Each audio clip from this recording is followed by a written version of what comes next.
Hey guys, welcome to another episode. We're going to be talking about curiosity. And this came to me because a little while ago, Jesse preached a message and he mentioned how curiosity was an invitation from the Lord. He said, what if that's curiosity is an invitation from the Lord? And I realized that's exactly what I've been going through for the last 2 years.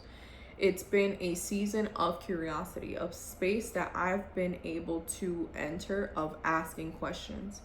And when I started having questions, it didn't feel good, right? Because it's something that historically, curiosity is just treated like it's a threat to our faith, right? Like if you ask too many questions, then you're doubting. If you explore too deeply, then you're drifting away. And if you have any wonderings, then that means that you're wandering off and you got to be careful. And I agree with extremes, right? Like not going too far left or too far right. That's, we should find a healthy balance. But it's normal for us to have questions. It's normal for us to get curious. So I want to challenge that today. Curiosity is not the enemy of faith. Curiosity instead is an engine, it's a tool of faith, right? It's that curiosity, you wondering and asking questions and wanting to know more or wanting to understand better, is the thing that keeps your relationship with God alive, growing, and maturing. It's the thing that keeps us from settling for that surface level Christianity. And it's also helps us understand people. It helps us to lead people. It helps us to love them well. So today, that's what we're going to talk about: curiosity, why that matters, why is it misunderstood, and how can we reclaim it as a spiritual discipline instead. First is the tension, of course, is that, in a lot of environments, curiosity gets labeled as something that's dangerous. And we don't want to be labeled that way. We don't want to be looked at like we're the one that's just tempting God or testing the waters or not sure about their faith. And so this or that. But ultimately, we shouldn't care about all of these labels. At the end of the day, if you have that curiosity, welcome it. You're looking for something that is deeper, and I believe that God will use it as a tool to help you strengthen your relationship with Him. It's not dangerous. Curiosity is not bad. I think what it is, and where the fear comes, is that certainty is something that has been idolized in the church. And how many of us know that we don't have certainty in this walk? How do we know? We don't know a lot of things. We have to have faith, right? So whenever we're in the church, some of us who those of you who were raised in the church, those are the things that we're taught. Like that means that you're being rebellious.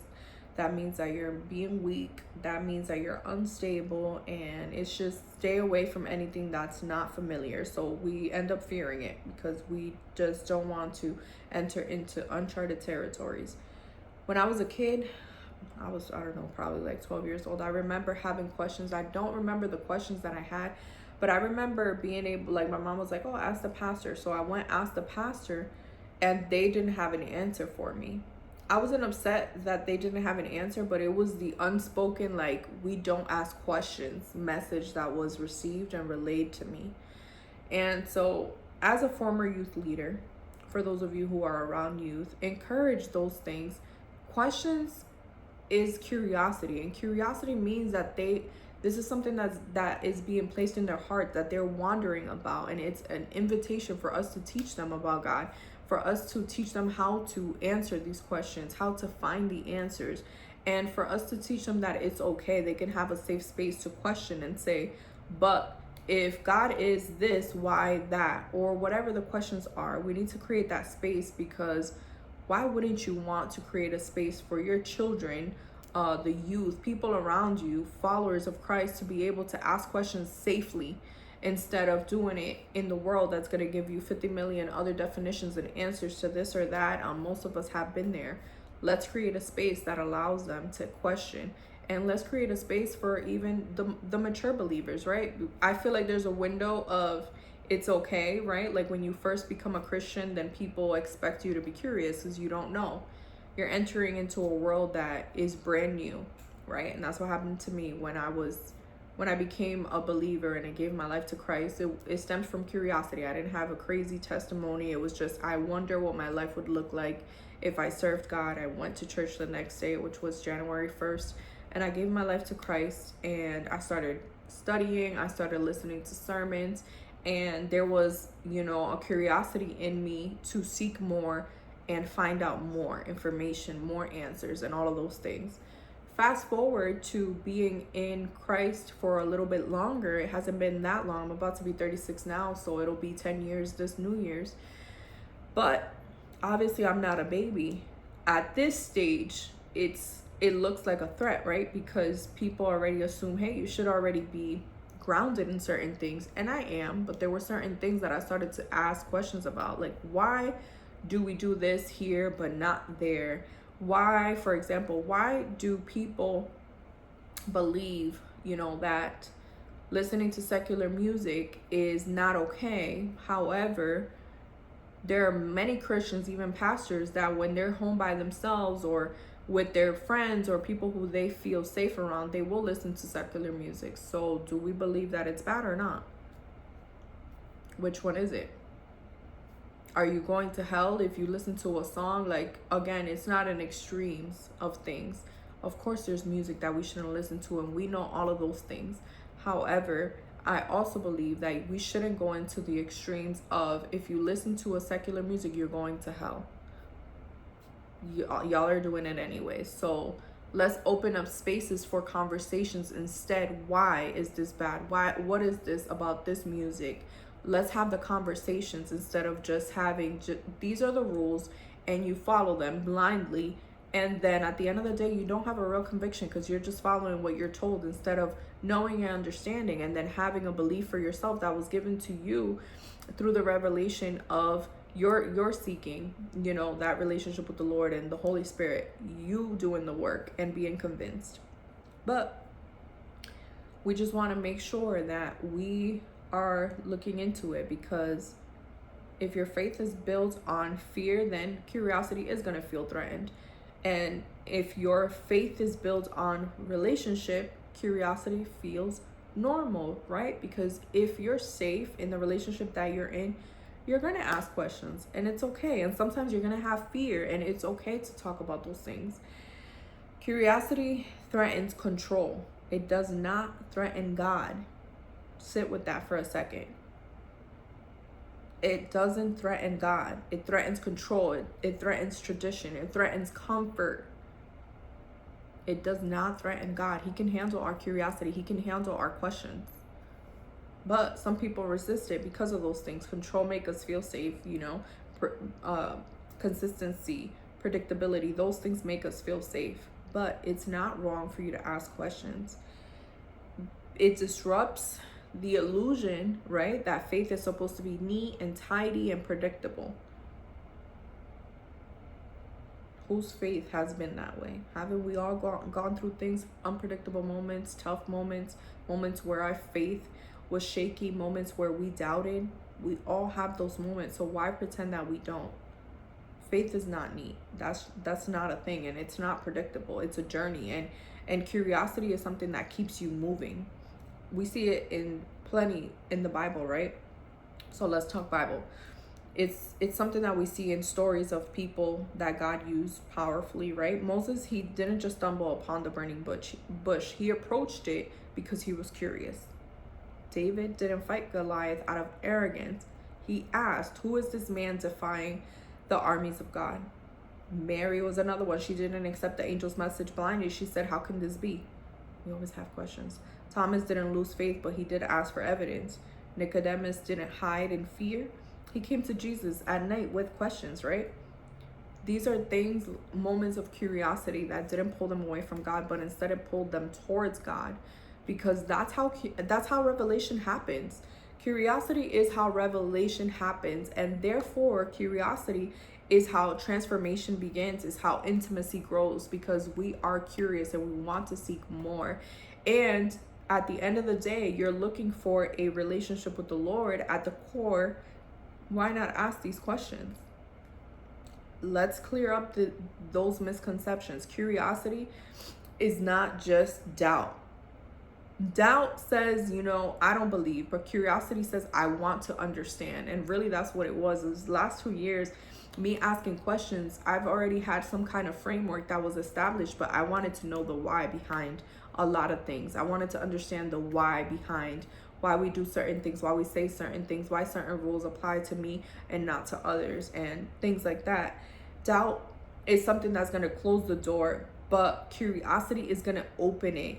Doubt is going to disconnect. Curiosity is going to help us lean into it. And obviously, doubt is something that is passive, right? You don't believe. Curiosity is something that is active. You're searching, you're looking. It's an engagement that is happening with God. It's an engagement that's happening with scripture, with people, and most importantly within our own hearts, right? It's a searching of our own hearts. What do I believe? What do I fear? What are all the things that I'm thinking? And something that you'll hear me say constant, like, we just need to think about it. Like, let's just really think about definitions, about theories, about all of these things that we know, we think that we know, we've learned, and we just have traveled with them for years, they've been passed on.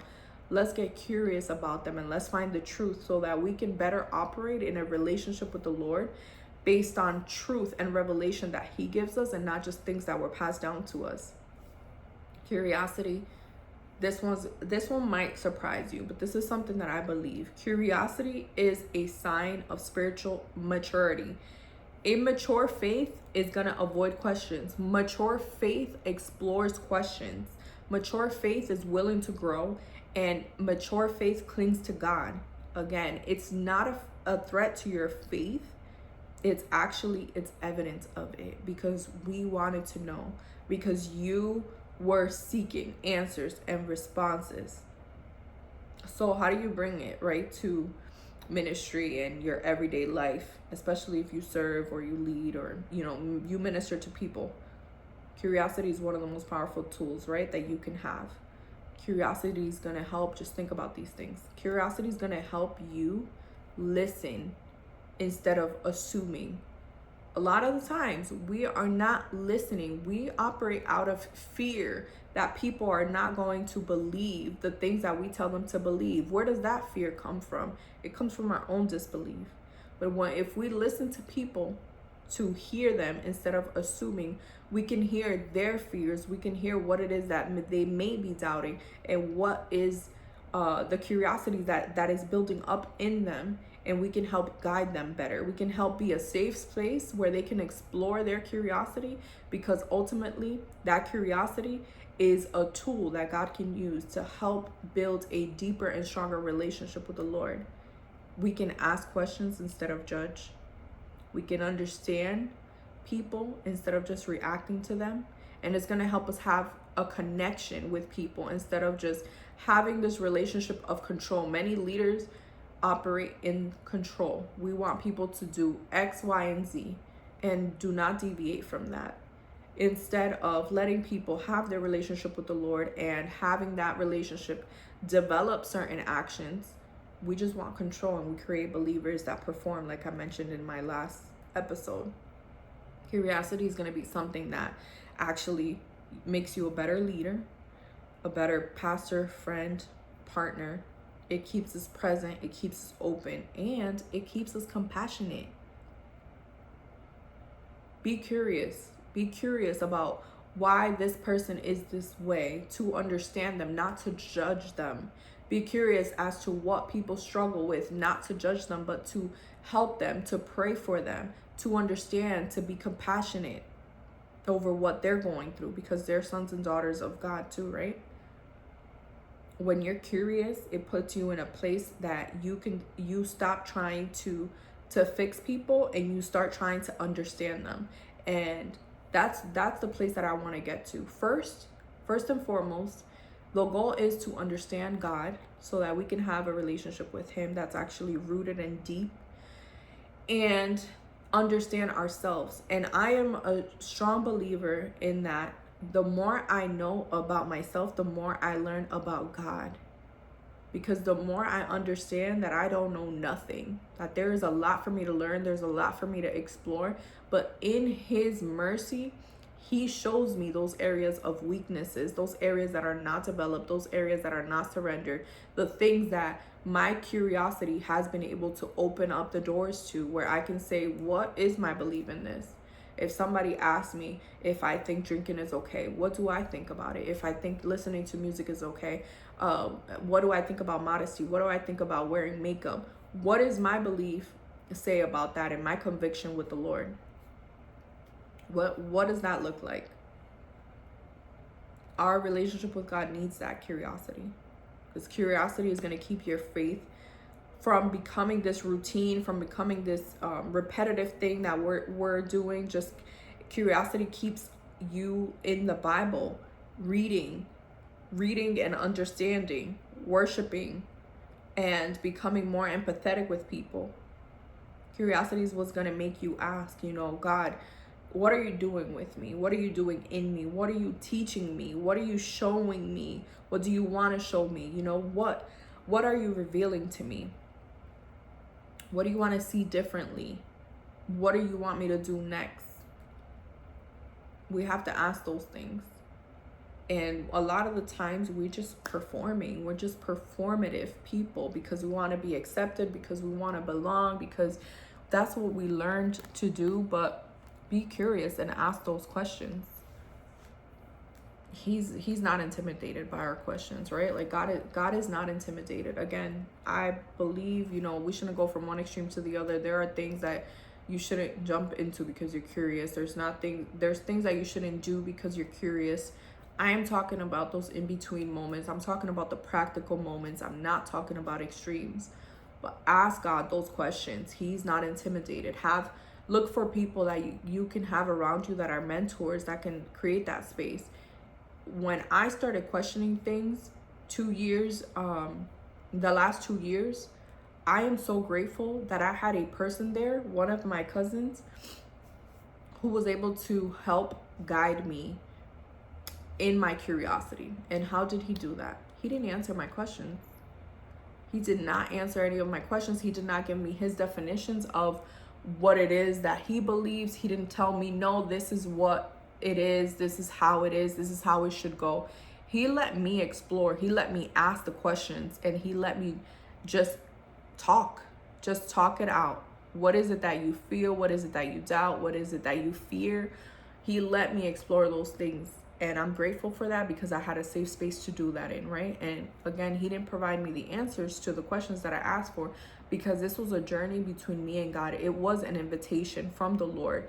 It was a divine invitation from God to help me be in a posture of seeking him more, to help me get to a posture where I was fine-tuning my hearing to understand and only hear his voice instead of the voices around me. And this is my testimony. So as I mentioned before, the things that I shared doesn't have to be an end all be all. I'm sharing from my journey and the things that I have experienced and how God has come into my world to disrupt definitions that I thought that I had, right?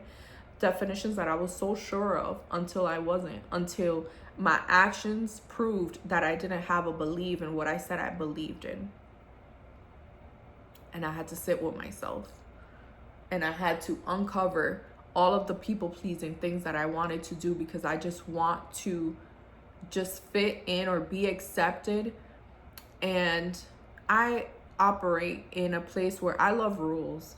I think for me, tell me what to do and I will do it. Rules for me enforce immediate gratitude, right? You know what to do, you know what's right and what's wrong. And that gives me peace, right? Like as a person, that's how I like to function. I like to function in rules. And I want to be that good student. I want to be that good person. And I'm not saying that I'm not, but I had to step away and ask questions so that I can uncover what was in my heart, so that I can search my heart for what God was trying to do.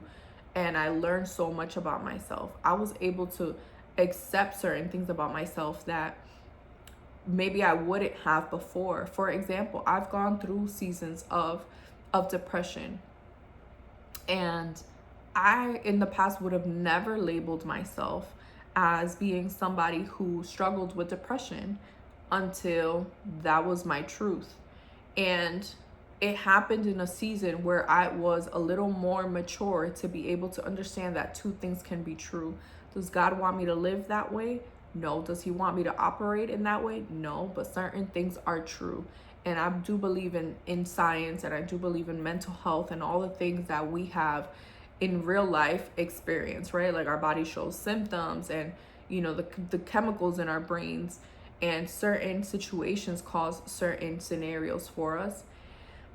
But you have to get curious instead of just saying no and being in denial, or instead of just going with the flow or what other people say, right? Guess what? The only one who really knows what you're going through and what you're living through is yourself. Aside from yourself is God. And that's why it's important for you to have these moments of curiosity with God, because it's literally a searching of your heart. What is in there? What is not in there? What needs to be in there? What is he revealing to you in order for you to continue to grow and for you to mature in your faith and in your knowledge of him? And at the end of the day, that invitation is not for you to just feel self-righteous. It's for you to have a deep-rooted relationship with God, and knowing that he is your father and that you do not need to perform for him. He already knows your thoughts. He already knows what you're going to do, what you did. He knows how you function, where you came from, your traumas, your experience. He knows all of these things already. So it's not so that you can perform for him. It's the opposite. It's so that you can find freedom in knowing him more. So I want you to hear this clearly. If your faith can't survive curiosity, we need to do some work. And we need to realize that there's fear there that's being dressed up as something else. So let's explore our fears, because God's not going to be threatened by them. He's not threatened by our questions, our explanations. It doesn't mean he's always going to give you an answer, but ask those questions. He's not going to be disappointed because you want to understand more. He's going to welcome it. He's going to honor those questions, and he's going to respond. He may not respond all the time. He may not respond in how you want him to respond. But curiosity is how you draw near to God, is how you grow deeper, is literally look at it as an invitation. Again, like I said, when I went through it, it didn't feel like an invitation. It felt like, what am I going through right now? At this point in my faith, why am I asking these questions? But it was an invitation. God was calling me to have a relationship that was rooted in understanding that I am his daughter, and there is nothing that I can do to earn that. And I say the same thing for you. There's nothing that you can do to earn the love of God. He loves you because of who you are, just as you are. Doesn't mean that you need to stay that way, because I do believe that he calls us to change, to grow, to mature, right? But we have to stop performing. We have to question things. We have to start disrupting definitions that we have just carried for so long, and they have allowed us to get into a place of stagnation. They have allowed us to get into a place of performance. They have allowed us to stay held back by fear and this fake control that we think that we have, when we just don't ask any questions, when we just pretend that we believe, that we don't have curiosity, that we don't have questions, that we don't have doubts. We do, and God already knows them. So pursue it. And I do encourage you to have people around you, to do it with people around you who are rooted in the faith, who can help you, not by giving you the answers, because that's a journey between you and God, but by allowing you the space that you need to ask these questions. Sometimes you literally just have to let it out, and you'll receive the peace of God, because you're being authentic and true to what your heart already feels, whatever that is. But curiosity is not a threat to your faith, it's an invitation, and it's a powerful tool that God can use and will use to help grow your faith. So I hope you guys continue to ask those questions and seek those definitions that need to be disrupted in your lives. Have a good day.